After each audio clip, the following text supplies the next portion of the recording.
E como isso, de fato, me faz falta. Mas eu vou fazer o possível para poder, assim, sentir, ao menos pelas reações daqueles que eu vejo, como que eu estou chegando lá. Por isso, já dizia para a coordenação antes, que eu adoro perguntas, porque a pergunta é sempre libertadora.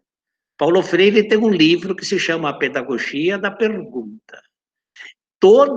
Metade do pensamento dele se baseia nisso, que o essencial do processo pedagógico não é dar respostas. O risco que a gente corre, né, como seja lá educador, como professor, como qualquer ministério, o risco é a gente fica dando respostas. O essencial é fazer a pergunta, é provocar, como, aliás, é a essência do evangelho.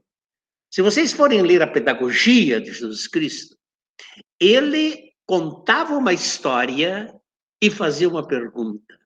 Porque é interessante a história, é algo que a gente deve recuperar. A história, ela tem uma pedagogia em si, porque faz a pessoa pensar. Então, eu adoro perguntas, mas eu sei que no fim vocês vão ter ocasião de fazer as perguntas. Esse tema sobre começar com a pós-verdade, depois todas as derivações que vieram disso, é de fato um tema candente, né? Um tema atualíssimo. Para falar da atualidade disso, quero dar só uma introdução, que, aliás, esse livro aí, que o título é... Eu tenho aqui a terceira edição, não sei como que eu estou chegando aí. A terceira edição é, de fato, um novo livro, foi escrito no fim do ano passado.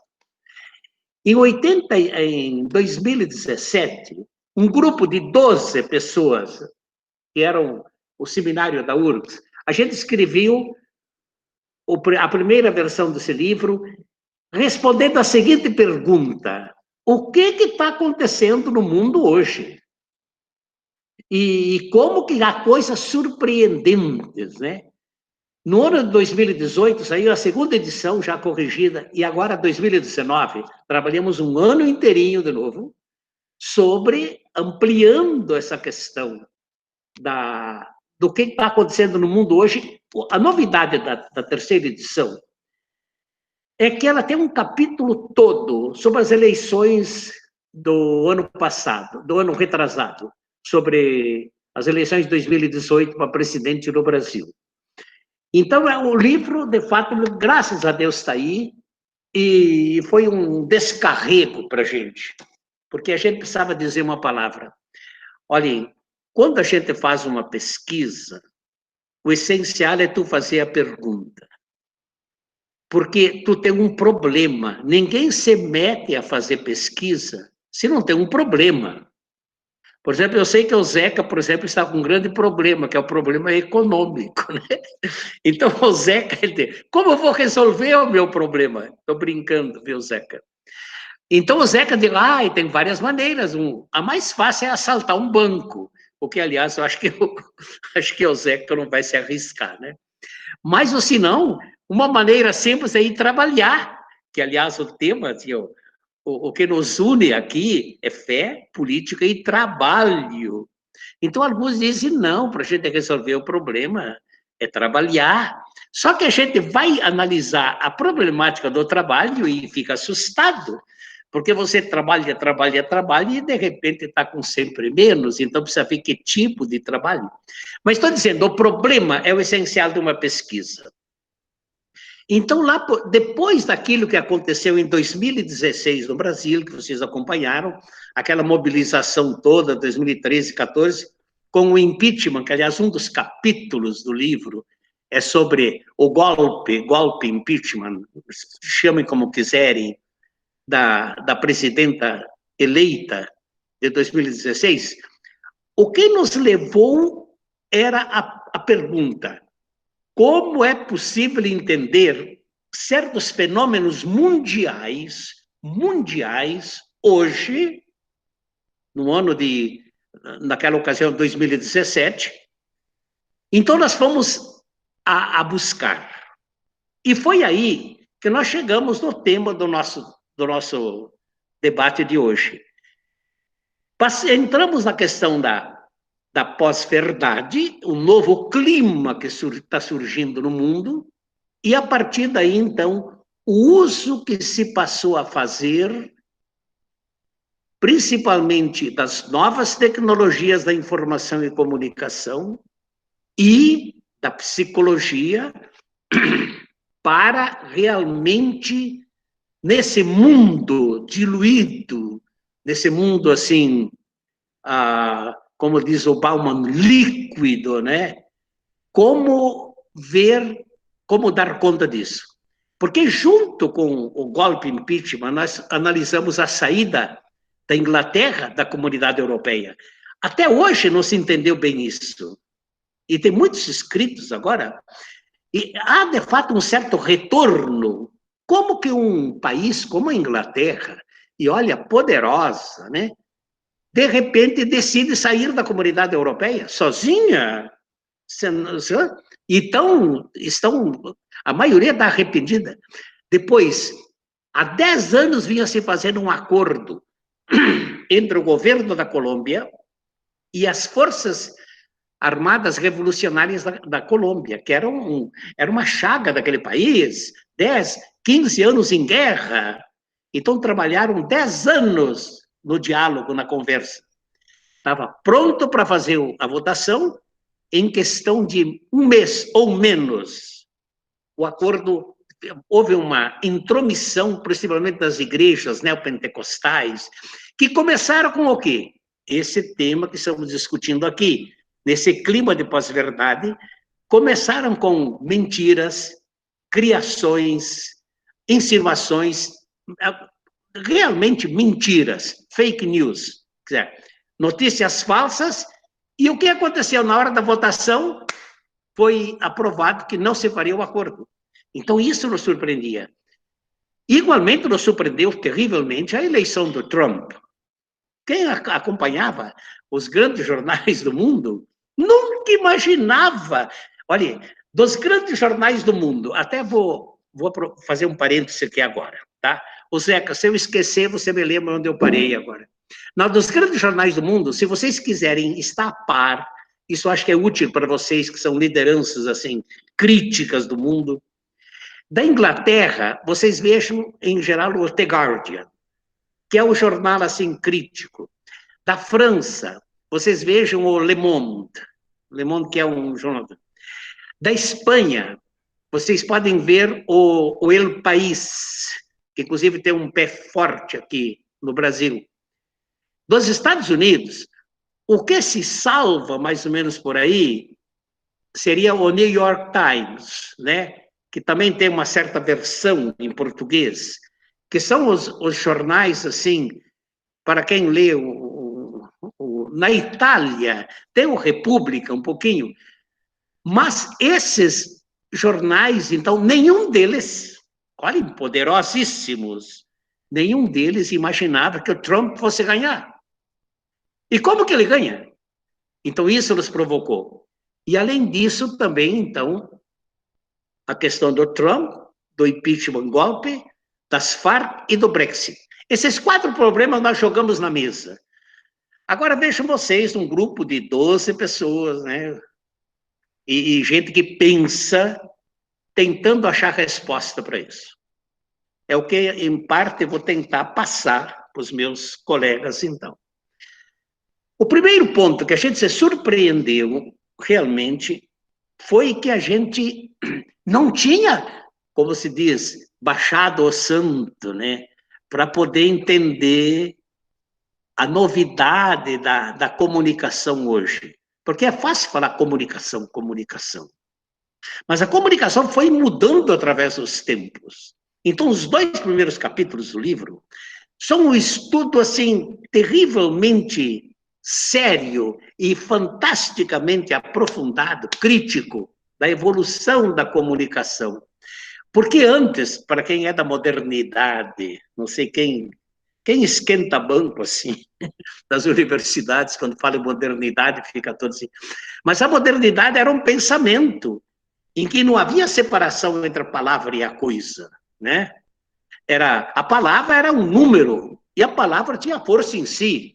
quer dizer, o número, a comunicação, então era aquilo que está aí, pronto. A famosa escola de Chicago, que de fato, que dizia que não, que a palavra significa literalmente o que está aí, pá. Acontece que com a virada linguística, teve uma mudança fantástica, e não se dá, e se passou a falar da interpretação. Não se fala mais da palavra como tal. Paul Ricoeur, um grande filósofo francês, ele tem um livro sobre interpretação, que ninguém perde nada se meditar aquele livro. Hoje em dia eu não falo mais de ler um livro, eu falo meditar um livro. Porque se a gente meditasse um livro, por onde chega? O Paul Ricoeur, ele mostra como tudo passa agora pela interpretação. Vocês são prova disso? Você chega e fala uma coisa em casa? Bom, quantas interpretações diferentes vem daí? Mas nunca a gente tinha dado atenção à interpretação. Como você chega lá, então o outro também tem um pano. E aí nós vamos evoluindo. Umberto Eco, o Barthes, todos esses são filólogos e são pensadores, linguistas, que foram vendo essa questão. Até que chegamos agora, então, a essa situação da pós-verdade. Que, de fato, a lebre foi assim mais... Nós já tinha sido em 92. Se vocês leram aquele artigo que a gente mandou, vocês já devem ter visto alguma coisa aí. Mas já em 92 já se falava de um mundo que não adiantava mais você dizer uma coisa, porque você podia mentir, e agora é que vem o mais importante. É que a mentira também era gostosa. Se a gente for falar o que é pós-verdade, é uma sacação de que não é mais aquela verdade, porque vejam vocês, para quem está acostumado a pensar, antigamente a verdade era a verdade é da modernidade, e era como se fosse a única verdade, que se passou até a verdade, assim, a razão instrumental, que era encarregada de garantir a verdade. Então, se chegava à verdade científica pela razão instrumental. Bom, não digo que não tenha servido, hoje em dia não, isso não dá mais.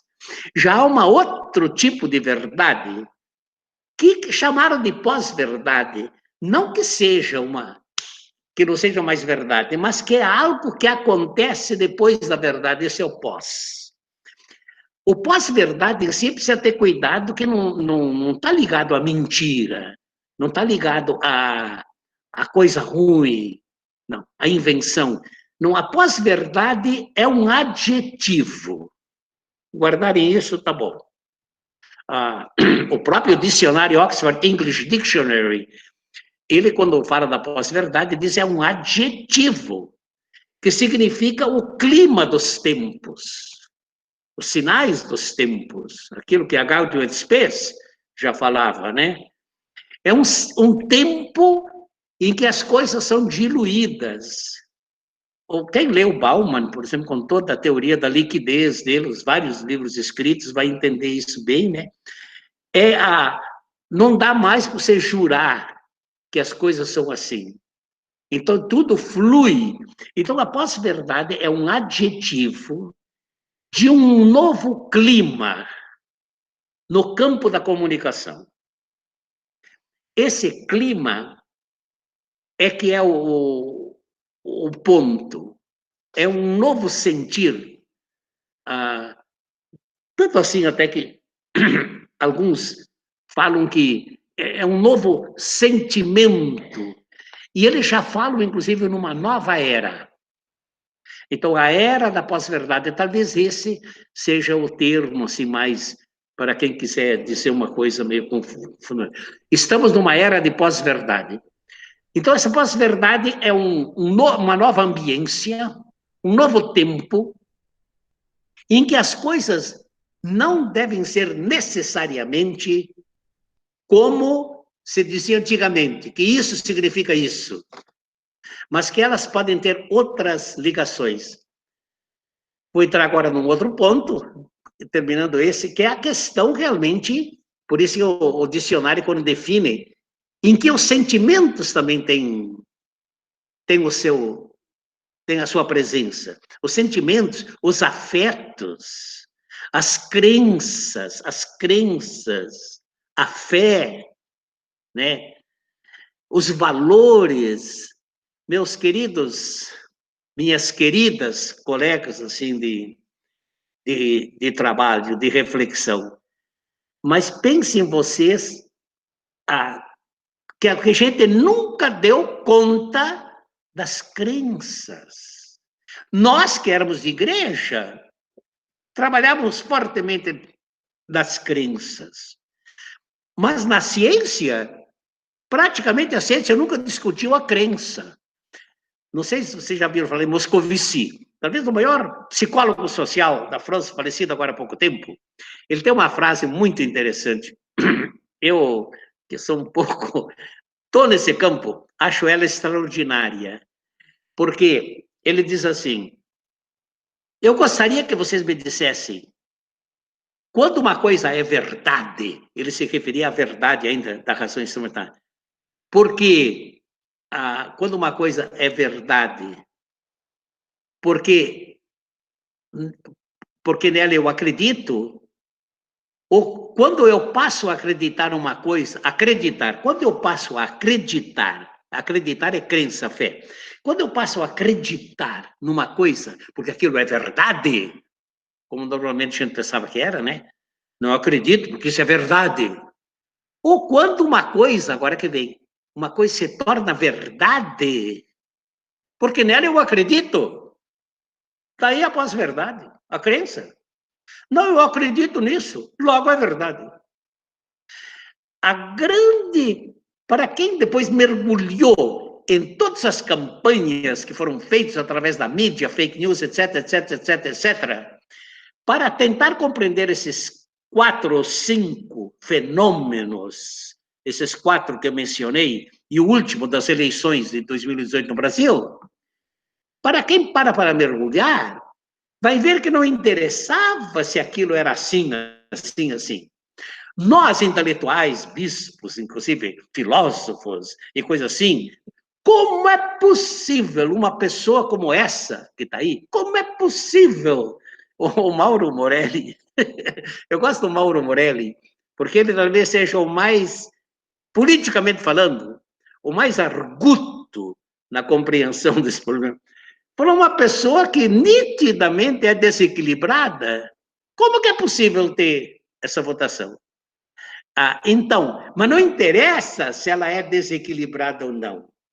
No momento que a gente for analisar todas as propagandas feitas para, assim, legitimá-lo, a gente vai ver que tem razão, porque as pessoas não se interessam pela coisa como a coisa é. Se interessam pela crença, pelo estilo, pelo estilo. O estilo é fundamental, pelo jeitão. Diz uma coisa, desdiz. Diz uma coisa, desdiz. Diz uma coisa, desdiz. Eu digo, mas como essa pessoa é meio louca? Não é. É que o clima é isso. É difícil para nós poder compreender, mas é por isso que eu estou aqui, candidamente, transparentemente, discutindo com os meus colegas de trabalho. A coisa não é tão simples. Então, pós-verdade é um adjetivo que indica um clima. Acho que vou contar mais uma coisinha ainda. Eu, como uma pessoa que quer... Eu pretendo ser honesto nas minhas pesquisas.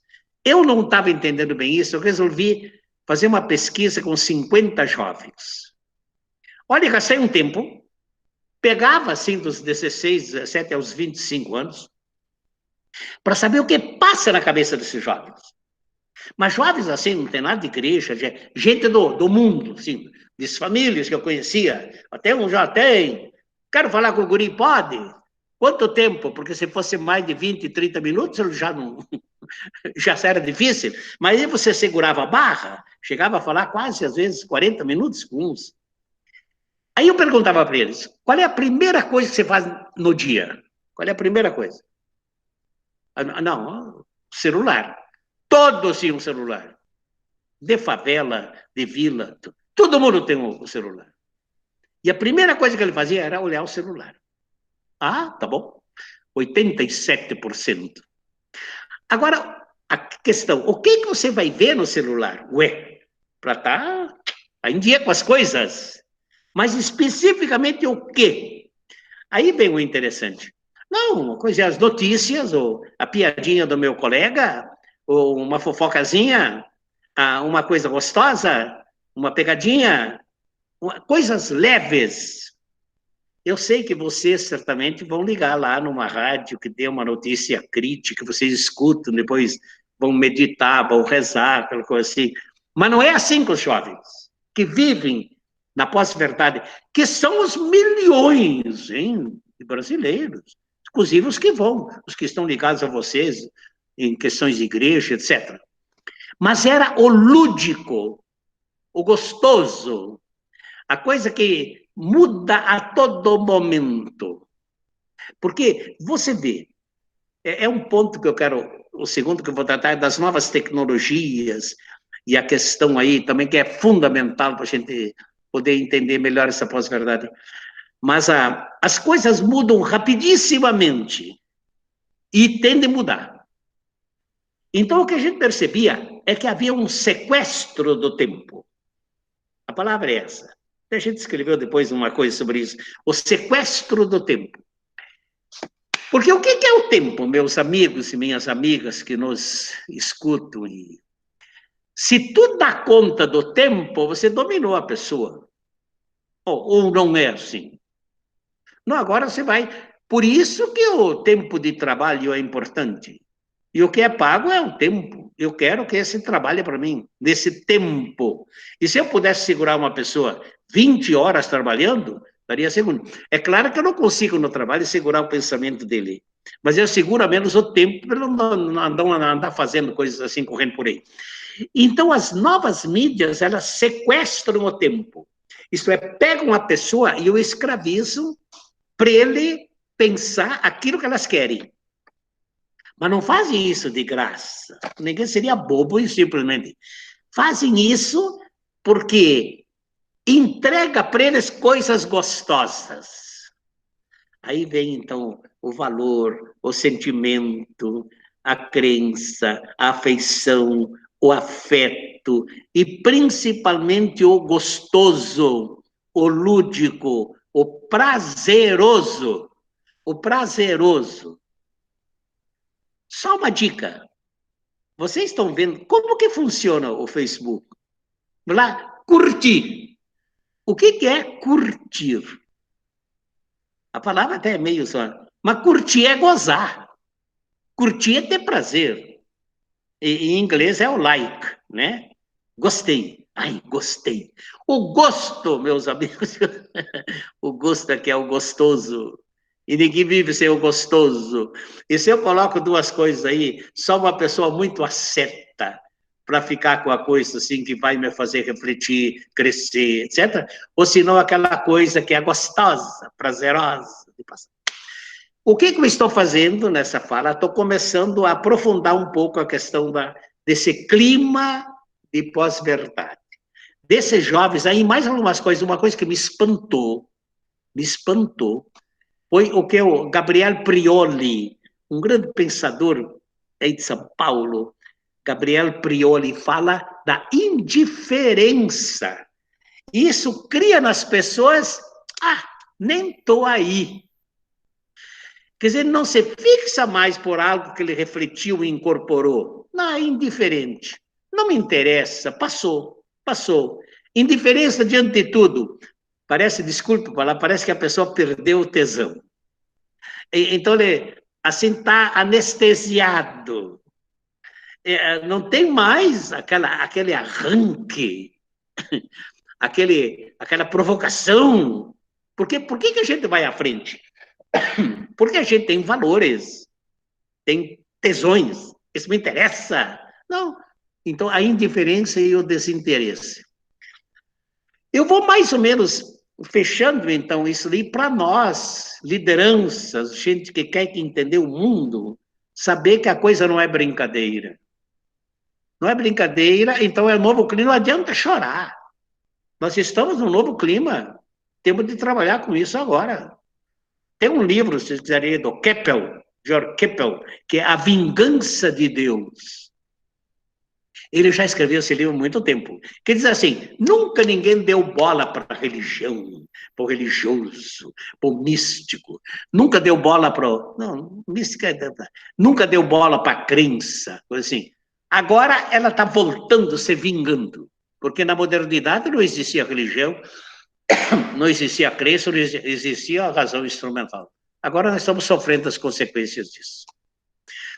Bom, mas agora eu vou passar para um ponto seguinte, que é também, esse é um ponto surpreendente, eu diria, porque a toda hora que a gente passa, começa a ler, assim, pessoas que refletem sobre isso, principalmente um francês que se chama Eric Sadin, se escreve Sadin, se pronuncia Sadin, ele tem 5, 6 livros, ou mais, 7, 8, sobre essa questão de como, nesse novo clima, se começou a fazer uso das novas tecnologias de informação e comunicação, as tais TICs, né? Tecnologia de informação e comunicação, que, através desses recursos psicológicos, começaram o quê? A passar a sua mensagem, a passar realmente suas comunicações, seus valores, suas... Para quê? Para poder comprar, para poder votar em alguém, para poder dizer quem é bom, quem não é, para poder discriminar, para poder levantar toda uma dimensão. Em tudo está o econômico, hein? Eu até costumo dizer que lá no fim está o cifrão, tá? Pode saber, lá no fim está o cifrão. Não é por nada que o Zuckerberg é o homem de longe mais rico do mundo, porque ele tem um capital fantástico. Vocês viram a reação do Facebook ontem, quando o Alexandre, o ministro do Supremo Tribunal Federal, falou que ia estar multando também o Facebook de outros países? Não é de outros países. É multando aqueles que usam a plataforma Facebook que tem origem nos outros países. E está multando aqui. Então está aquela zorra. Aí sabe que a TV Bandeirantes, só para você ver os itens. A TV Bandeirantes, o comentarista lá, que bem, eles devem defender isso de unhas e dentes, né? Defender o ninho deles, então defendem esses que usam o Facebook, etc. Mas ele termina o noticiário dele assim.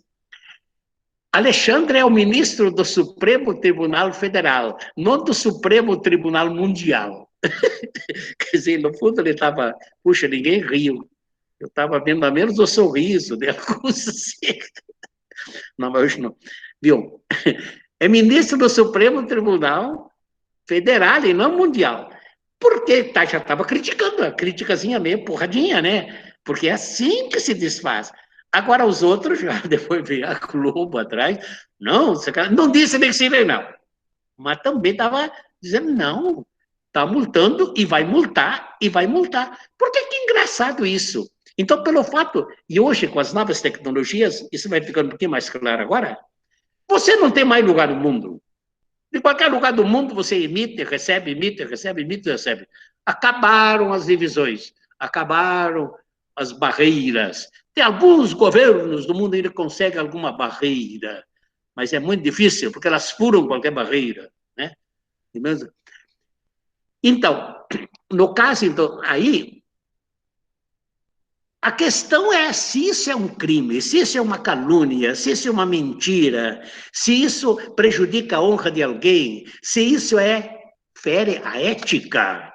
Fere a ética. Então, quem cuida da justiça tem o direito e o dever de discutir essa questão da ética. Não é porque só no Brasil. Então, eu vou garantir esse negócio de uma mídia internacional que funciona poderosamente aqui no Brasil, quer dizer, nem está aí se é em que país, eles pouco estão ligando, todo mundo todo. Facebook, como na Europa, tudo que é lugar. E agora vem essa. Mas é o ponto, só para vocês verem como a coisa é de agora. Agora. Né? Deixa eu dizer mais uma coisa, porque de repente eu esqueço, eu acho que é importante. Eu estava falando do jornal The Guardian, tem uma autora lá, uma mulher terrivelmente inteligente, que se chama Carole Cadwaladr, Cadwalladr,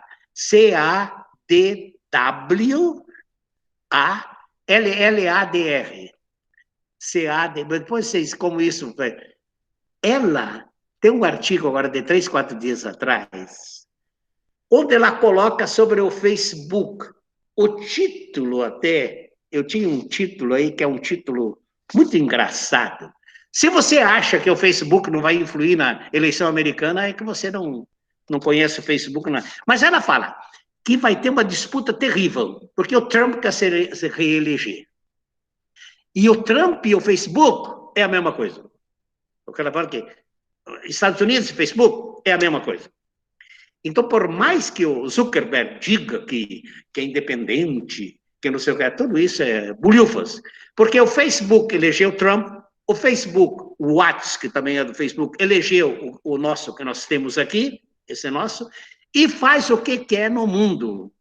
E ela termina dizendo assim, o Facebook faz o que quer no mundo. Se o Trump perder a eleição, olha o que ela arrisca. Dizer, se o Trump perder a eleição, ela vai dar um jeito de o Trump explicar isso e, quem sabe, continuar mandando de outro jeito, insinuando até, quem sabe, um golpe ou coisa assim. Mas até uma outra boa, que agora o Trump já está dizendo que precisa prorrogar a data das eleições dos Estados Unidos. A gente percebe que o homem está fraquejando. Não sabe, mas isso é sintomático. Então, a gente vendo essas forças mundiais que estão balançando, a gente vai, assim, entendendo melhor a situação.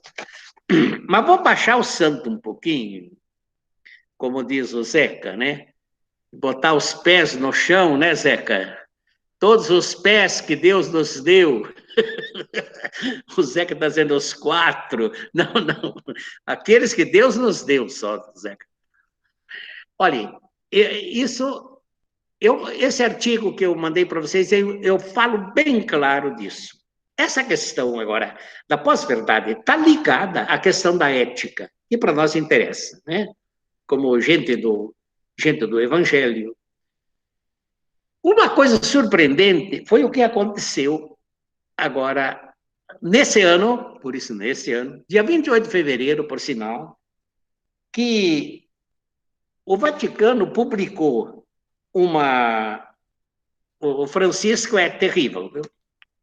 O Francisco é medonho, como me dizia alguém. Um documento que se chama Apelo para uma ética da inteligência artificial. Se eu fosse esnobar em inglês, é Call for an AI, Artificial Intelligence Ethics, 2020. E ele, o Francisco, já tinha feito um outro discurso sobre essa questão quando ele falou aos participantes de uma reunião de executivos de empresas de tecnologias mais importantes do mundo. E o título da fala era O Bem Comum na Era Digital. Foi ali que ele disse, inclusive, precisa de princípios morais, teóricos e práticos. Não só teóricos, práticos também. E que os avanços nas áreas da inteligência artificial não podem levar a uma nova forma de barbárie. Essa é uma expressão meio forte, né? E abandono, em que o bem comum é abandonado ao Estado de Direito dos mais fortes. A nova guerra hoje é realmente a guerra que se dá nas novas tecnologias, etc. Mas então, voltando. Inteligência artificial. Meus queridos, quanto mais a gente entra nessa, a pergunta que eu faço para mim, quando vejo essas coisas, é uma pergunta que eu acho que todos lá, porque eu queria terminar depois com essa questão. A questão que eu faço, até que ponto eu consigo dar conta de me manter, que palavra eu uso? Livre, de garantir a minha liberdade. Porque, para mim, a consciência e a liberdade, eu acho que vou logo falar desse assunto, porque eu queria deixar no fim para iluminar a fala toda, mas eu falo agora porque a consciência e a liberdade são os valores fundamentais do ser humano, ou não são? Baixem o santo e comecem a pensar em todos os que discutiram o ser humano na história da humanidade. Desde o que a gente chama do tal do Sócrates, se existiu ou não existiu, não interessa. Mas aquilo que o Platão fala, que parece do Sócrates, a questão da consciência é o ponto central do ser humano. Depois veio Aristóteles e pegou todas as coisas por fora, e aí veio todos os que foram seguintes, Santo Agostinho, que tremendo num pensador, né? E ele se propôs essa questão da consciência do livro dele, Quem Sou Eu? Quem Sou Eu? Das Confissões, quando ele fala, por exemplo, que eu me fiz uma pergunta, me transformei numa pergunta. Olha que sacação do Agostinho. A gente diz de fazer a pergunta, mas o Agostinho vai mais a fundo, diz assim, eu me transformei a mim mesmo numa pergunta. Para quem gosta de latim, factus eram ipsi mihi magna quaestio. Me transformei numa pergunta e comecei a pensar. Por quê? Porque aí a gente está recuperando o que há de essencial do ser humano, que é a consciência, que é o pensamento, pensar, e o que é consciência? Consciência é o resultado do meu pensamento, de quanto eu penso, e com isso vou descobrindo por que sou o que sou, por que as coisas que me rodeiam assim. Então, consciência não é um trequinho que está lá no céu, olha a consciência lá. Não. A consciência é o resultado de todas as respostas que eu consigo da pergunta, quem sou eu? Por que eu faço o que eu faço? Por que eu faço o que eu faço? Mas voltando ao ponto agora. A toda hora que eu leio essas coisas, eu me faço... Será que eu estou me garantindo? Será que eu estou me segurando? E já vou entrar agora no nó da questão. Olha, porque esse mesmo documento que estava faltando, estava vendo, o documento fala 2 ou 3 vezes de uma ética digital, cria um novo nome, que eles chamaram de algorética. Já ouviram falar nisso? Pode incorporar aí, então, na coisa de vocês. Algorética. Se entrarem no Google, né? O Google é meu pastor, nada me faltará. Algorética. Esse é o Salmo 23 na era digital. O Google é meu pastor, nada me faltará. Mas eles falam principalmente num termo que eu queria explorar mais aqui, que o documento chama de condicionamento algorítmico. Condicionamento algorítmico. Porque a questão é o algoritmo, né? E os condicionamentos algorítmicos seria, então, condicionamento é uma escravidão, é isso, né? Acho que dá. Condicionar alguém é segurar alguém, enganar. Mas o que seria esse condicionamento algorítmico? Que é a pergunta que eu faço para poder manter a minha liberdade, quer dizer, não ser condicionado. E aqui vem a grande questão.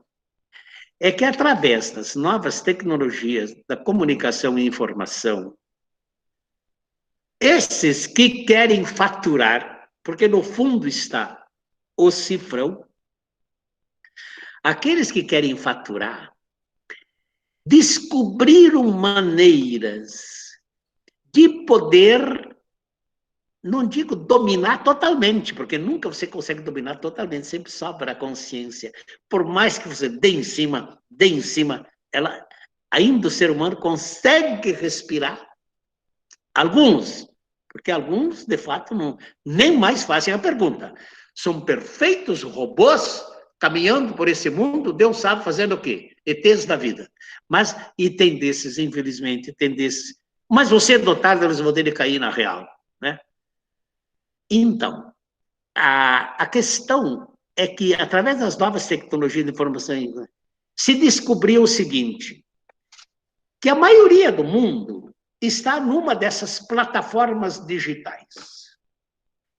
Na verdade, quem não está em plataformas digitais, tem mais chance de se libertar. Contanto que ele não fale também com os outros que estão nas plataformas digitais e não converse nada, mas isso é bem mais difícil, porque com alguém a gente conversa. Então, se tu não vê se tu não vê na internet, não vê no celular, não vê na coisa assim, no celular, os outros dizem para você, os outros dizem. Mas essas plataformas são o Facebook está chegando aos 3 bilhões de pessoas.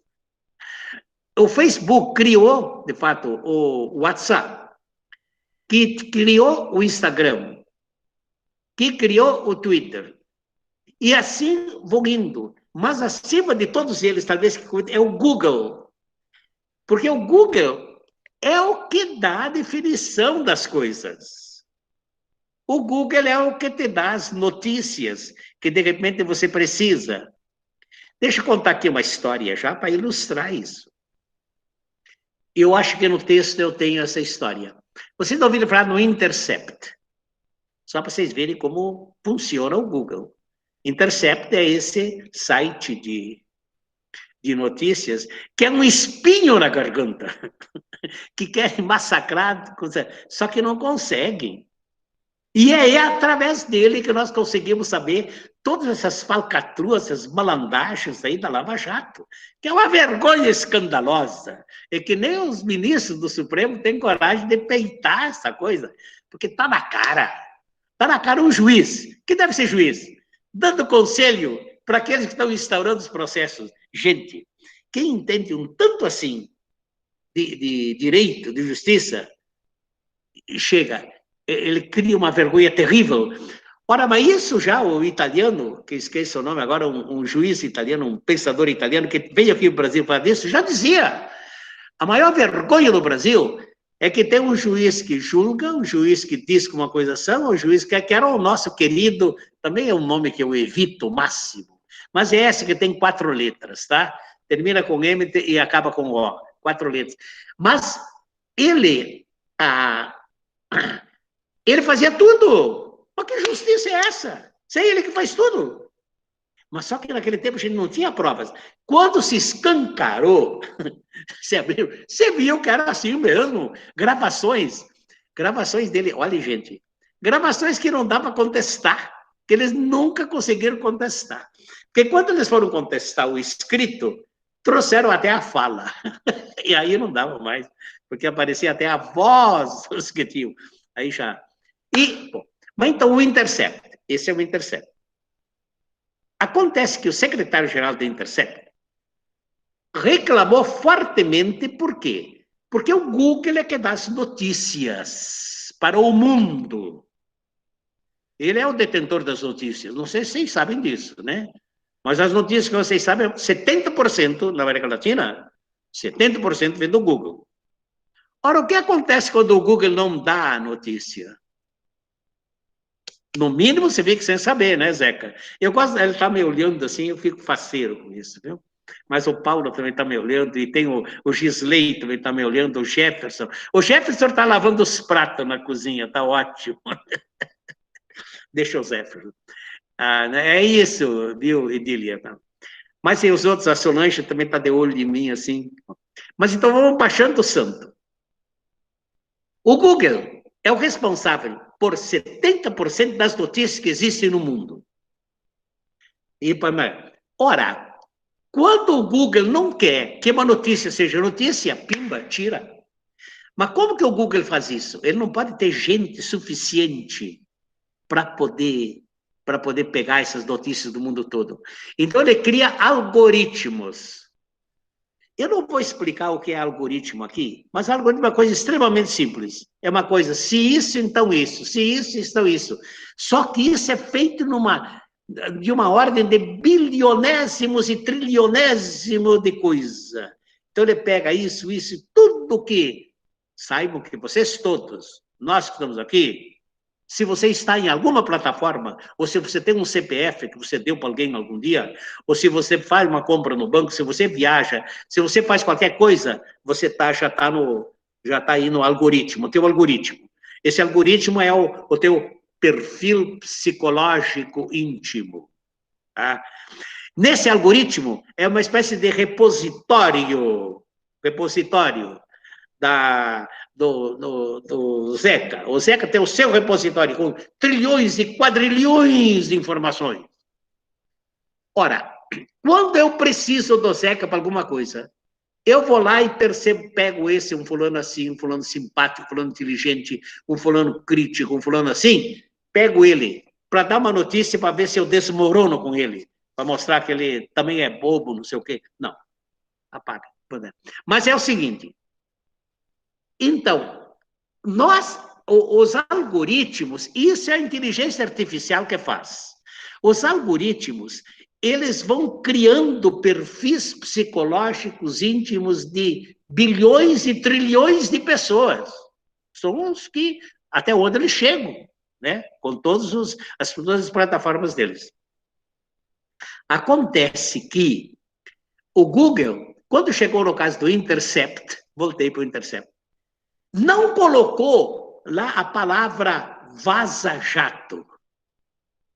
Era só lava-jato, tinha, né? Mas o vaza-jato, que era justamente onde estão as denúncias, não estava ligado, que o Google não marcava.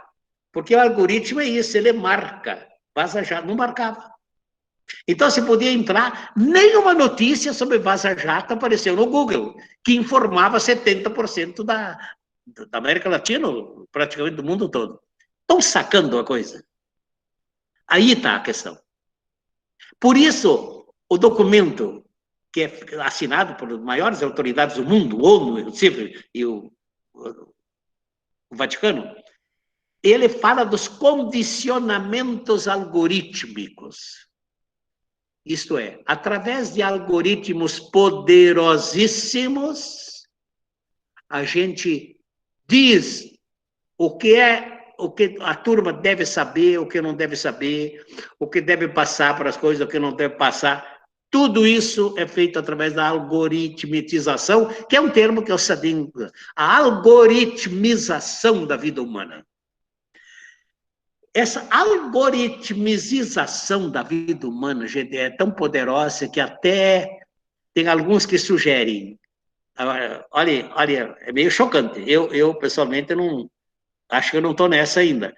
Mas alguns dizem até que esses bilhões e trilhões e quadrilhões de informações a meu respeito já vão montar o jeito que eu vou me comportar. Porque eles pegaram todas as informações. Sempre, meus queridos, sempre que vocês entram em qualquer coisa do Facebook, Instagram, WhatsApp, etc., vocês estão sendo marcados. E isso é possível através da inteligência artificial. Por isso que a inteligência artificial é o grande perigo. E aí, então, eles conseguem traçar um perfil tão perfeito de você que já vão até certo ponto adivinhar, esse fulano vai acabar querendo isso, vai acabar querendo isso, vai acabar querendo isso, o fulano vai acabar casando, o fulano vai acabar... Pelo jeito dele, ele vai acabar aqui. Pelo jeito dele, ele vai... Então, já se prevê o futuro.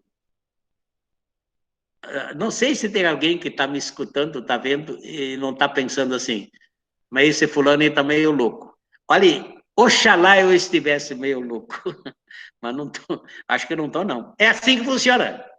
Eu ainda, o futuro, porque quando eu vou fazer uma compra, seja pequena, eu pergunto se eu preciso ou não preciso. Apesar de eu adorar certas coisas, mas, vou devagar. Não Não é qualquer coisa. Então eu penso, o que nos salva é o pensamento. Esse é o mundo em que a gente está vivendo hoje. Gente, isso é tão terrível, que agora os chineses, já você não precisa falar nada, não precisa escrever nada, não precisa clicar nada, só a tua fotografia. Acontece que a tua fotografia você não é dono dela, porque você anda por aí, e tem milhares tirando fotos tuas. Quem que está tirando? Alguém está, né? É por isso que estão descobrindo fulano, essas câmeras todas, e aí aparece a foto do fulano.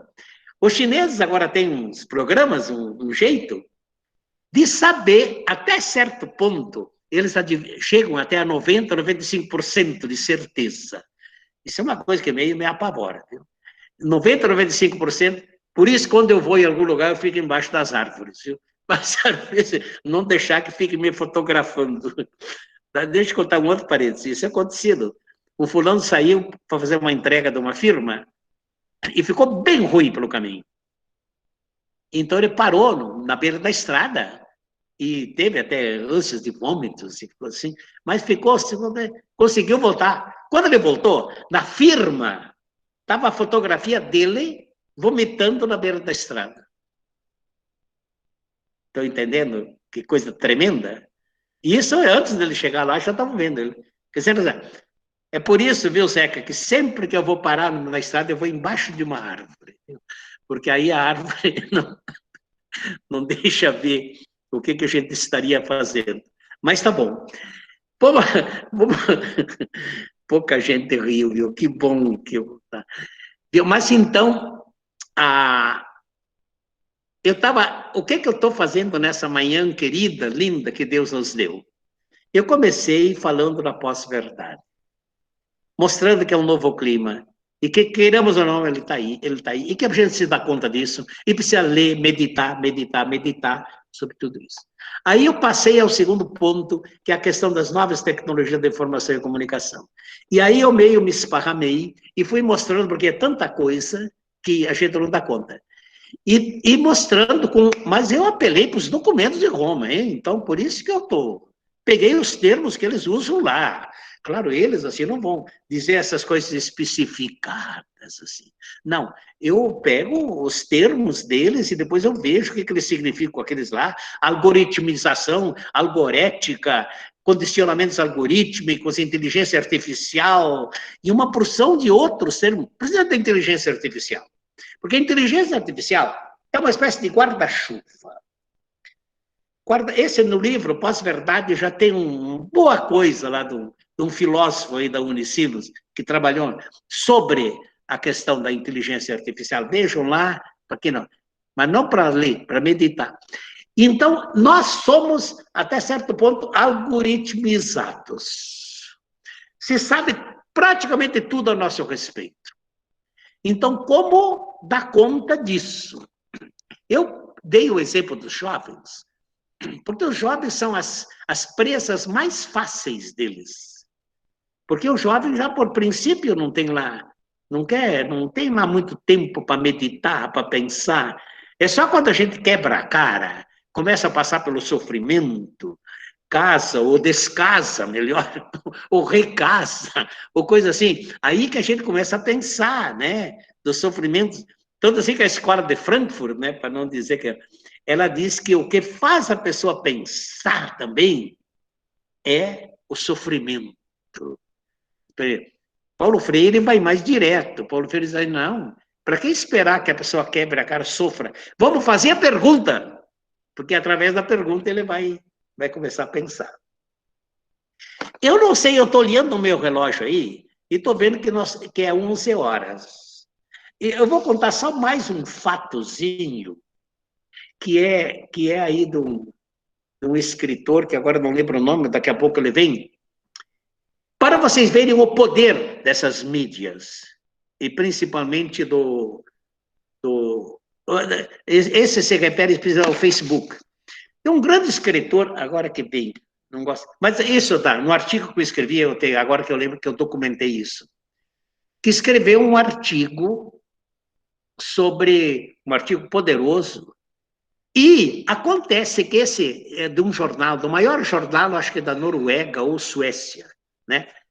E a maioria da divulgação do artigo era através do Facebook. Acontece que o nosso querido Facebook não divulgou o artigo dele. Claro, ele teria lá do jornal, que era um jornal até de boa tiragem no país. Mas aí, ele viu que não saiu no Facebook, reclamou furiosamente com o Facebook. O que o Facebook falou? Pimba, tirou o nome dele do Facebook, cancelou, bloqueou. Aí piorou, aí ele foi com a primeira-ministra do país reclamar. E a primeira-ministra mandou uma carta para o Zuckerberg. Como que é isso? Que da pimba, cancelaram a primeira-ministra. O poder, tá vendo, de controle.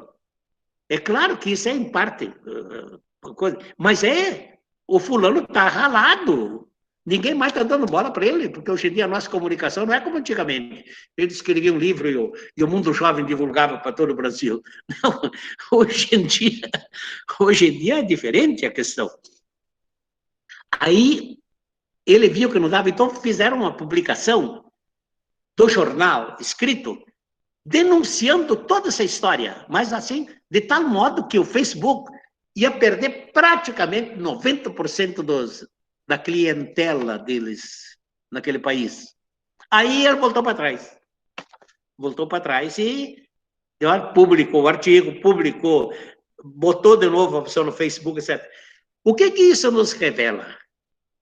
Nos revela que, no fundo, de novo, está o cifrão. Que, olha, o dinheiro, quando perceberam que iam perder toda a clientela de um país, claro que isso ia se multiplicar, não ia ficar por aí, e graças a Deus tem ainda alguma palavra por fora. Então, eles trouxeram de volta o fulano.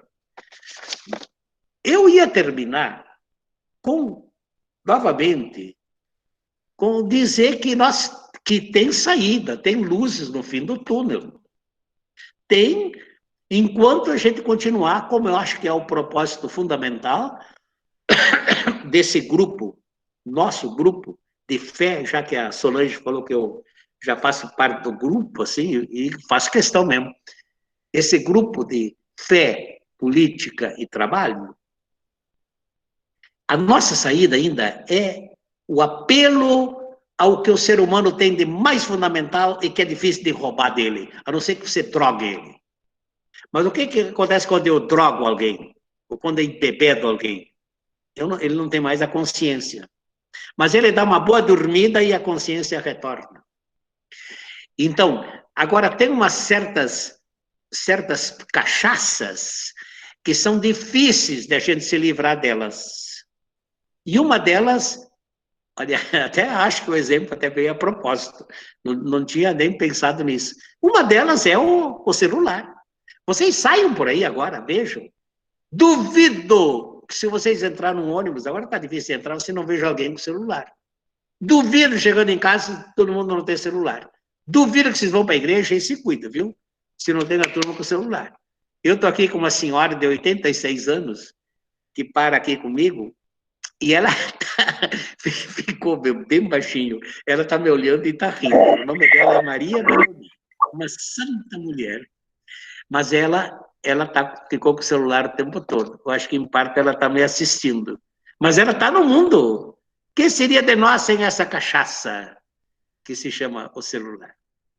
Eu não sei. Eu estava dizendo que eu adoro perguntas. Só vou pedir para vocês, quando forem falar, falem bem declarado, porque tem alguns outros aí que estão dizendo que eu estou ficando um pouco surdo, né? O que deve ser mentira. Mas, em todo caso, de repente, se não escutar, eu vou pedir para alguém que escutou bem me passar a pergunta. Que tal? Tudo bem? Era até aí que eu queria partilhar, gente, com toda humildade, gente, não pense, eu não gosto de currículo, como a Solange não conhece, porque eu tenho medo que currículo, no fundo, é uma das terríveis armas de dominação. Gente, não, eu sou do Paulo Freire, e ele dizia a frase que mais me chocou na vida, a frase que, para mim, é o desafio maior, o desafio ético mais profundo, muito mais que qualquer outro filósofo ético, é a seguinte: não tem um que sabe mais, o outro que sabe menos. Tem um que sabe uma coisa, o outro que sabe outra. Não há saber melhor ou pior, há saberes diferentes. Então, na minha pequenez aqui, eu saquei isso, sofri isso, estou partilhando com humildade, com cuidado, e falar uma coisa também que eu sempre falo, e está aí o Zeca que não me deixa mentir, que é, não acreditem nisso que eu estou falando para vocês. Não acreditem, não porque eu ache que seja uma nova fake news, não. É porque eu não quero que vocês acreditem numa coisa só porque alguém falou. Senão você, de novo, os clientes, né? Do gueto, da igrejinha, os meus seguidores do meu blog. Eu até não tive blog, até gostaria de ter. Mas se eu tivesse um blog, eu dizia assim, não acredito no que aparece aqui no meu blog. Bom, confiram. Isso aqui é um disparador. Isso é uma pergunta para vocês irem conferir na vida se a coisa é assim ou não é assim. Tá bom? Vamos ver quem... Se eu escuto alguém, Solange. Eu estou vendo só metade da tua cara aqui, Solange. Agora eu estou vendo você se mexendo. Não sei por que na minha tela você só aparece uma parte. Não, acho que não é preconceito contra as mulheres, não. Mas pode... Também não estou te escutando nada ainda, por enquanto. Oi, Solange. Isso, o Paulo escutei agora. Solange? É porque... Paulo, Ah, beleza. tem uma questão no chat, tu vais ler? Não é que é a Solange, mas vamos ver se a Solange consegue retomar aí a conexão. Uhum. Tudo bem, Solange? Vamos ver, agora deu? Sim. Sim, agora deu. Sim, agora. Deu? Então tá. Então, depois dessa brilhante explanação do nosso queridíssimo Pedrinho Guareschi, a gente tem algumas questões aqui no chat. Então, eu vou ler a primeira questão. Eu não sei se leio todas e o Pedrinho responde em bloco. Como é que você prefere? Bom, arrisque ler duas, porque eu não tenho mais aquela memória, né? Tá. Leia aí. Certo. Então, a primeira... Professor Pedrinho, qual o prazer que Bolsonaro passa para seus milhares de internautas nas suas lives? Ele consegue parar o tempo para eles. E a segunda, no livro Psicologia, Comunicação e Pós-Verdade, após o embasamento teórico, apresenta 4 situações: acordo de paz na Colômbia, impeachment da Dilma, Brecht, não sei como é que se lê, e eleição estadunidense. O livro é de 2017, por isso não é estudado o caso da eleição presidencial no Brasil. A pergunta: será que o mesmo método funcionaria no mesmo lugar, especificamente eleição dos Estados Unidos e no Brasil? Perfeito. Muito boa pergunta. Vou começar com a segunda pergunta. A minha santa, como é o nome da que escreveu a segunda? Mas tudo bem. Pedro Celomar Sem. É o Pedro. Pedro, a terceira edição do livro tem um artigo específico sobre as eleições de 2018. É um artigo poderoso, são 60 páginas. Tanto assim que o livro, a primeira e segunda edição tem 340 páginas. A terceira, que saiu com outro ISBN, quer dizer, é um livro novo, porque foi muito reformulado. Como está sendo reformulado tudo isso? Todos os artigos foram reformulados, reescritos, inclusive o do Brexit, tá? Porque o Brexit estava nessa, né? De sai, não sai, sai, não sai. Mas o novo capítulo poderoso, que é o que está causando surpresa, é as eleições do... É um artigo de 60, 70 páginas. Lá a gente mostra a semelhança exata, chegada entre as eleições dos Estados Unidos e as eleições do Brasil. A única diferença que nos Estados Unidos, naquele tempo, o WhatsApp não era tão poderoso. Então, eles usaram endereços do Facebook. 87 milhões de endereços daqueles perfis psicológicos íntimos foram doados, quer dizer, passados pelo Facebook para a Analytical Cambridge. Analytical Cambridge é essa companhia que fez a campanha do Brexit, da Inglaterra, fez a campanha do Trump e faliu. Por quê? Porque quando descobriram essa falcatrua, começaram a processar e ela teve de pagar, em questão, começo de maio de 2017, ela teve, Folha de São Paulo, ela teve de pagar 213 bilhões de dólares em 4 dias, de multa aos que tinham entregue, quer dizer, aqueles que reclamaram que o perfil dele tinha sido roubado. Eu não sei como que foi feito isso, mas lá chegaram. Ora, aí ela faliu, então a Analytical Cambridge não existe mais. Mas essa Analytical, o que coordenou a Analytical Cambridge se chama Steve Bannon. E o filho desse, que eu me recuso a dizer o nome, desse começa com B, né? Bom, o filho dele é o amigo do Steve Bannon. E o Steve Bannon se comprometeu a dar força. E foi ele, indiretamente também, que deu as dicas. Para quê? Para a campanha no Brasil ser feita, agora foi pelo WhatsApp. No livro, eu acho que uma coisa que eu mandei pelo WhatsApp, foram 50 milhões de endereços que foram roubados do WhatsApp. Roubados não é bem assim. Eu sou dos únicos que tem um aviso do Facebook me avisando que num livro que saiu do Encontro de São Paulo, sai até a foto do coisa, me avisando que o meu endereço, que o meu site tinha sido invadido. E eu, pimba, fotografei. E lá no coisa diz assim, qualquer informação, consultem. Eu vou lá para informar, não tem mais. E depois de questão de 1 hora ou 2, aquele aviso que veio do Facebook, dizendo que o meu WhatsApp tinha sido invadido, aquilo lá também desapareceu. Nunca mais consegui mais informações sobre isso. Então, eu fui um dos 50 milhões que foram invadidos pelo WhatsApp. Para quê? Para mandar, então, aquelas notícias terríveis, mentirosas. Que bom que você fez isso, porque agora lembrei de mais uma coisa. Tem um tal de Benevenuto, que é um pesquisador da Universidade Federal de Minas Gerais. Eu não sei os números exatos aqui, mas ele começou a trabalhar como que funcionavam os grupos de coisas. E levantou, chegou a quase 1 milhão de postagens. E analisou. Só que nessas postagens tinha também fotos. Então ele pegou as fotos que era melhor para analisar e deu para um grupo. Então foram 300 mil fotos de propaganda. Deu para um grupo de sociólogos, filósofos, pensadores para analisar aquelas fotos. Surpresa! Pegaram as 50 fotos mais divulgadas. Divulgadas por quem? Pelos grupos de família.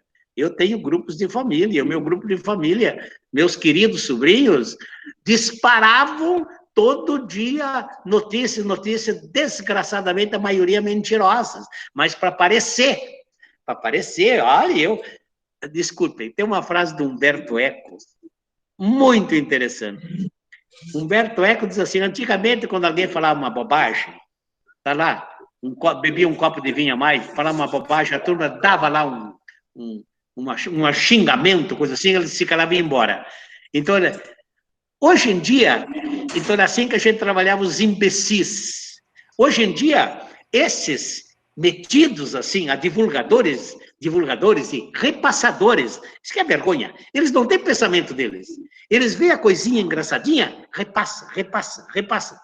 Hoje em dia, eles se julgam, frase do Eco, ganhadores do Prêmio Nobel em Letras.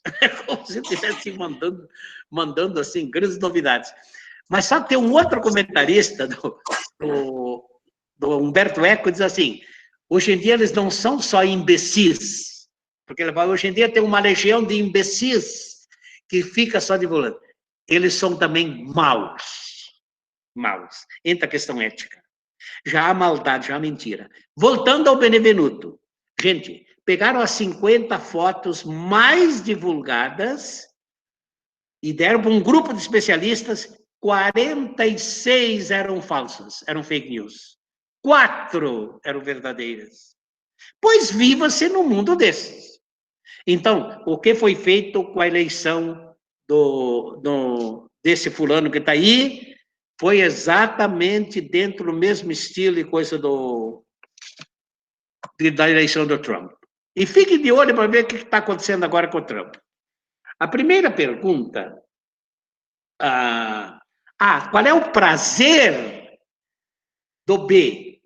Olha, gente, eu insinuei na fala, mas não disse bem claro, vou dizer bem claro agora. A gente precisa ser humilde e saber que a gente não entende bem das manobras da comunicação, principalmente quando essa comunicação usa sentimentos, prazeres, crenças, que são coisas que a gente não domina muito.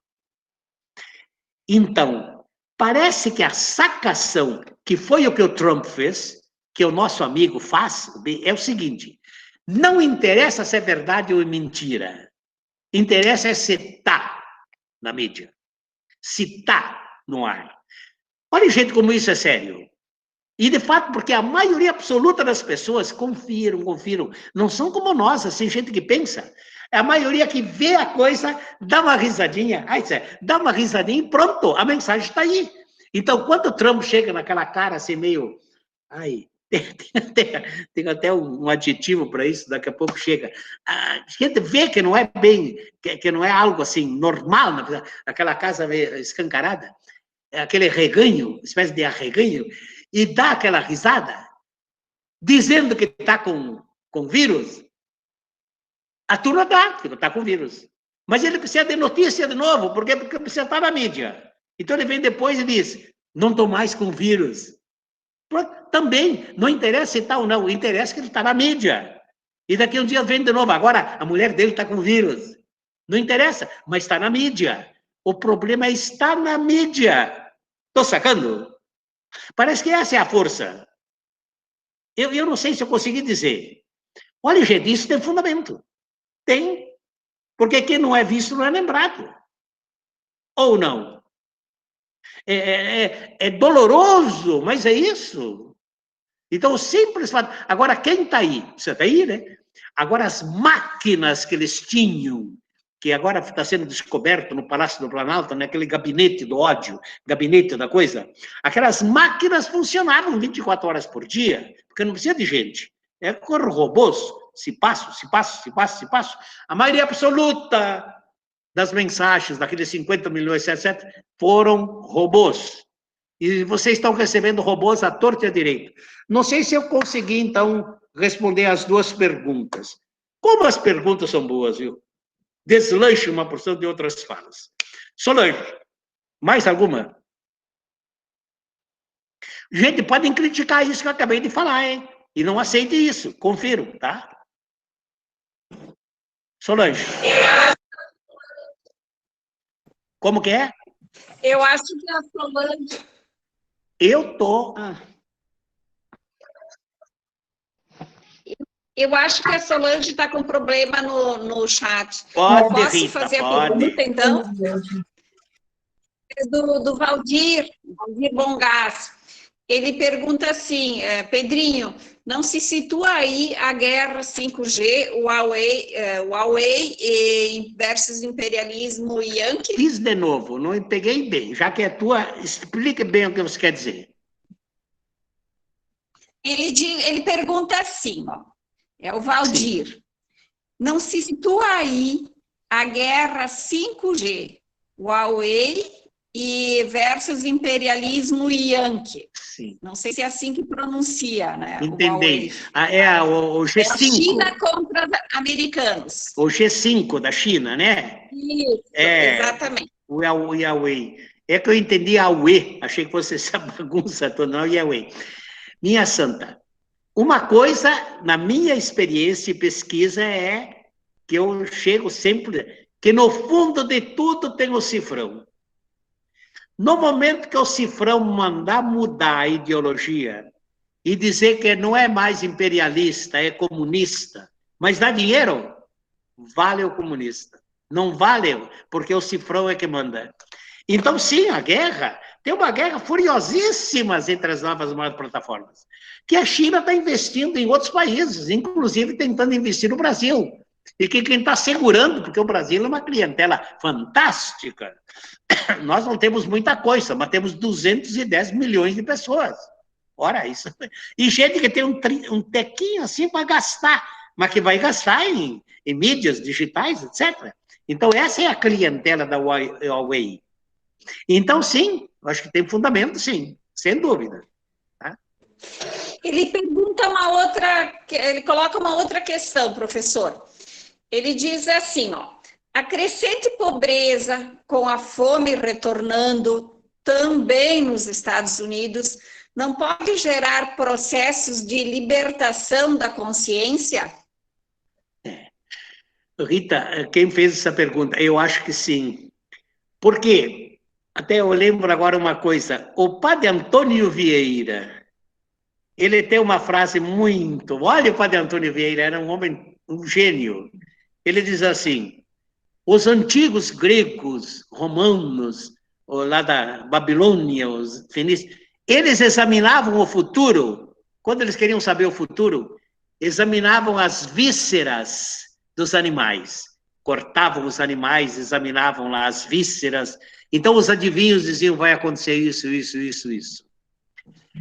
Então o Vieira diz assim, hoje em dia, ninguém mais acredita nisso, mas uma coisa fica sendo verdade. Você quer saber o futuro? Olhe a barriga das pessoas. Veja essa questão da fome, as vísceras, o pessoal passando fome. Eu acho que sim. Não há quem segura a fome. Vocês precisavam ver, gente, o Lula falando sobre a fome. Quando eu visitei o Lula, não sei se vocês sabem disso, né? Mas fui lá a pedido de vários padres e religiosos de todo o Brasil. Foi no dia 26 de novembro de 2018. E ele olhava para a minha cara. Eu nunca fiquei tão, assim, estático. Quando ele olhava e dizia assim, você não sabe o que é a fome. Eu passei fome. Eu acho que essa experiência da fome é o deslanchador, o disparador mais poderoso. Você usou a palavra libertação. Acho que é para uma transformação, uma libertação. A fome bate. Então, quer saber o futuro? Eu diria, olhe, como o padre Antônio Vieira, olhe a barriga do povo. O Zeca tem pergunta, Zeca, fala. Ouvindo a fala do Pedrinho, eu tenho não sei se é uma preocupação, uma incapacidade de compreender certas coisas, tá? Mas os termos que polulam aí, né? Ficam criando termos, é fake news, é pós-verdade. Vejam, não falam mais em ruralistas. Estão falando, não falam mais em latifundiários, né? Agora voltaram a falar ruralistas. Ninguém mais está na informalidade. Todo mundo é empreendedor. Até que ponto esses termos acabam fazendo com que o Pedrinho falou no começo ali, a perda da comunicação, né? A perda da palavra. O que é mais fácil para o pessoal compreender? Olha, estão querendo distribuir um objeto fálico nas escolas ou, olha, querem distribuir mamadeira de piroca? Até que ponto esses termos todos acabam fazendo com que a gente se enfraqueça? E outra questão, dentro desse mundo digital, né, o Papa Francisco vai dizer que é um congestionamento da humanidade, né? Não são só fios, são pessoas que estão aí nesse mundo digital. O que a gente faz? Zeca, como sempre, o Zeca, ele não faz só perguntas, ele faz a pergunta que já contém em si uma provocação, que já contém uma outra pergunta e um tipo de avanço na reflexão. Zeca, é isso. Não há nada mais poderoso do que você castrar uma palavra. A gente demora muito tempo para construir um conceito. E chega alguém e esvazia aquele conceito, joga uma bomba aí. E assim também, os exemplos que você deu, de fato, no empreendedor, em vez de depois o ruralista, são verdades. Nós devemos ficar atentos, porque se usam todas as armas. Infelizmente, eu nunca trabalhei assim em grandes lugares onde se fazem as edições dos jornais, etc. Mas gostaria de estar lá para saber. O Laurindo Leal Filho, uma vez ele viu lá. Então ele viu o Bonner, analisou. Ele conseguiu com o grupo de São Paulo do ECA ir lá ver onde se fazem, onde se escolhem as notícias que aparecem de noite na Globo. Ficaram surpresos. Porque lá pelas tantas o Bonner disse assim, não, o nosso ouvinte é um ouvinte, a famosa vez que apareceu, é o Simpson, né? É um meio bocó. O Simpson é um personagem, Bonnie Simpson, de um coisa dos Estados Unidos, um personagem meio assim ingênuo, bocó. Esses são a nossa presa. É para a gente assim que a gente deve dar a notícia. Só que, às vezes, precisa sofisticar um pouco, então eles vão mudando os conceitos.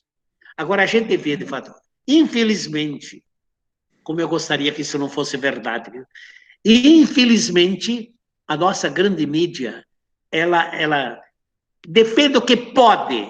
Não digo o fulano que está aí falando bobagem, estou dizendo, mas o capitalismo financeiro internacional. Eu retorno aqui agora com o Francisco. Olhem as falas do Francisco. Capitalismo financeiro é o que comanda no mundo. Uma vez que ele tiver ferido, se tira presidente, se tira tudo. O que aconteceu agora, essa fala sobre o Evo Morales? Não sei se vocês viram, um dos homens mais ricos do mundo, que confessou candidamente. Não interessava mais o Morales, eles pegaram e tiraram. Nós mudamos presidentes nesses paizinhos aí como queremos. E não, nós que mandamos no mundo. Quer dizer, quem manda é o capitalismo financeiro internacional. Claro que ele não vai direto, não vai pagar soldados. Hoje em dia ele faz isso pelas armas. E nas armas, falsificando termos, como se criando novos termos para poder fazer uma guerra estratégica que, de fato, vai convencer as mentes e os corações daqueles que estão ouvindo aí, que infelizmente não tem tanta consciência crítica como você, de sacar por que mudaram o nome, por que mudaram o nome, por que mudaram o nome. Mas é por aí. Tudo bem? No meu cronômetro aqui é 11h30. Professor, tem mais duas perguntas, eu vou fazer as duas juntas, depois isso. Aí o senhor responde. Do Rudimar. A suprema verdade a ser criada para o país por Bozo e sua turma é que os mais de 100 mil óbitos, que tanto nos intriga, não são devidos ao vírus, e sim à diarreia, dor de ouvido, é a questão, né? A crença, Gadolândia, fará dela uma verdade? E a segunda questão... Diz de novo a última frase. A ciência da... A crença, Gadolândia, de gado, a cidade do gado. Fará dela uma verdade de que as pessoas não morreram pelo vírus, né? Mas morreram por dor de ouvido, diarreia. E a última questão que nós temos aqui do Jefferson, ele diz assim: Felipe Neto era um grande distribuidor de fake news e a favor do impeachment. Hoje ele se retratou e diz lutar contra o fascismo. Lula pediu para avaliar nos diferentes frentes de lutas. Qual sua posição, professor? Leia de novo a segunda. Quem foi a pessoa que falou? Quem? O Jefferson fez a pergunta, né? Ele pergunta assim, ó, o Felipe Neto era um grande distribuidor de fake news e a favor do impeachment.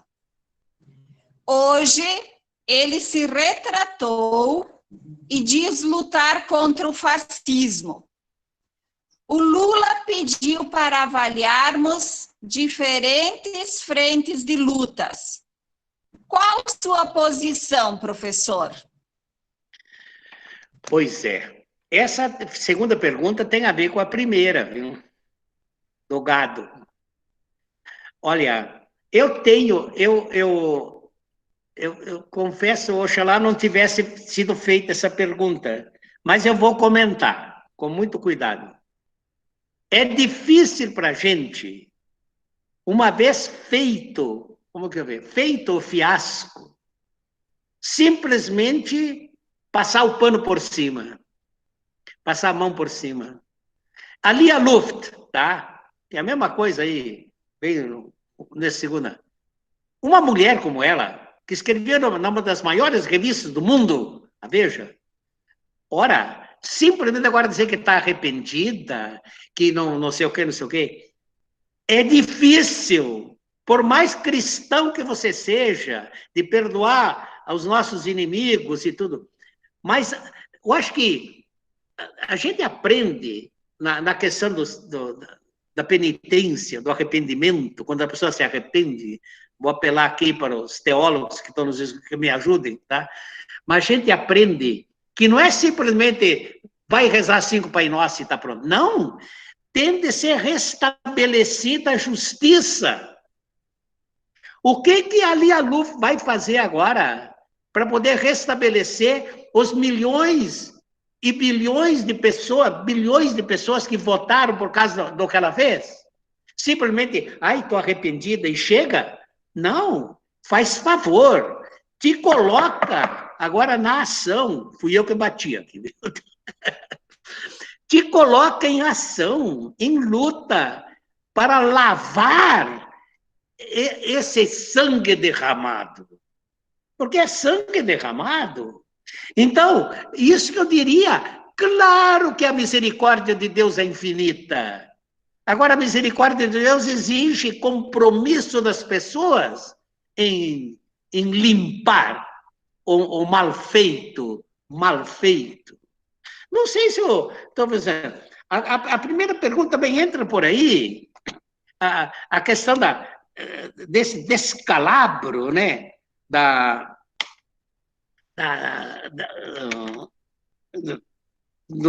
Deixa eu ver, da pós-verdade, né? Onde que eu tomei nota aqui? Do Felipe Neto, que eu estava comentando. Tudo bem, o Felipe, até certo ponto, ele está começando a lutar, está começando a dizer, e continua dizendo, não, é um desastre o que está aí. Mas ele, com todos os seguidores dele, deveria se colocar em campanha agora, inclusive de dizer, não, gente, não dá para continuar assim, temos de ter vergonha na cara. Quando eu cometo uma injustiça, não basta dizer que eu cometi uma injustiça e estou livre, confessar, da boca para fora. Tem de ter uma ação que siga. Talvez com isso eu concluo. Gente, não adianta o arrependimento, a penitência, não é só simplesmente rezar 5 Pai Nosso e 5 Ave Maria. A penitência é você restabelecer a justiça. Se eu falei, roubei 5 milhões, agora vou me confessar e tá os 5 milhões. Não! Restitua os 5 milhões. Essa restituição, eu acho que faz parte da... Bom, meus amigos e minhas amigas, foi muito gostoso rezar com vocês. Ou, como eu estou, porque isso aqui é uma oração também, né? Meditar com vocês, meditar, queria dizer meditar. Agora, eu gostaria de ter cópia desse vídeo, será que eu consigo? Não sei se vocês vão jogar no YouTube, seria ótimo se pudesse largar no YouTube. Professor, mas eu gostaria de ver Solange, gostaria de receber uma cópia. É a Rita, ó. Tem mais uma perguntinha aqui que eu não quero deixar, depois eu vou ficar com o sentimento de culpa de não ter lido, né? Que então, é do bem rápido. Ele diz assim, um professor da Universidade Federal da Bahia, em um artigo, ele comparou fake news ao tráfico de drogas. O fake news é afetivo e no Brasil está relacionado à precariedade da educação? Olha, Solange, Rita, tudo é possível. Eu nunca tinha ouvido essa ligação entre drogas e fake, mas eu deixo a regra de ouro que é a seguinte: no momento em que entra o cifrão no mundo que é mandado pelo capitalismo financeiro internacional, você pode estar pronta para tudo, inclusive na própria igreja, né? Nas próprias igrejas, onde entra o econômico com o comando central, aí de fato vai ter problemas. Eu não saberia um pouco como comentar mais essa última pergunta. Mas estava dizendo, então, que foi um prazer muito grande poder rever tantas belas faces, assim, né? E escutar, assim, partilhas tão poderosas, que eu vou ficar meditando e pensando. Né, Laurício? O Laurício está sério aí. Obrigado, Tá viu? Mas é isso, meu Paulo. Então, posso ter cópia disso, Paulo? Sim, Pedrinho, é o seguinte, ele foi gravado pela UX, eu tentarei ver, porque normalmente ele é enviado só para os internos da UX, por questões especificamente da instituição. E como nós usamos esta plataforma por meio da universidade, então eu tentarei ver, mas eu não darei certeza, tá? Não, você vai Então, dar tá. certeza. Tá. Senão, vou me inscrever na URGS para poder ver, tá? Tá. Certeza hoje em dia é difícil tê-las, né? Não dava. Valeu. Mas muito obrigado, Pedrinho, obrigado mesmo. Obrigado a todos, a equipe de coordenação da escola. Nós agradecemos imensamente a sua contribuição e também sempre a gentileza de estar conosco. Muito obrigado mesmo, obrigado a todos e todas que estiveram conosco. E o nosso próximo encontro será em setembro com o professor André, e nós vamos falar sobre a questão do trabalho. Então, convidando desde já, nós vamos divulgar, mas vamos convidar a todos para se fazerem presentes no próximo encontro de setembro. Tchau! Um abraço a todos e a todas. Tchau, obrigada. O Pedrinho já saiu. Terminou? Já.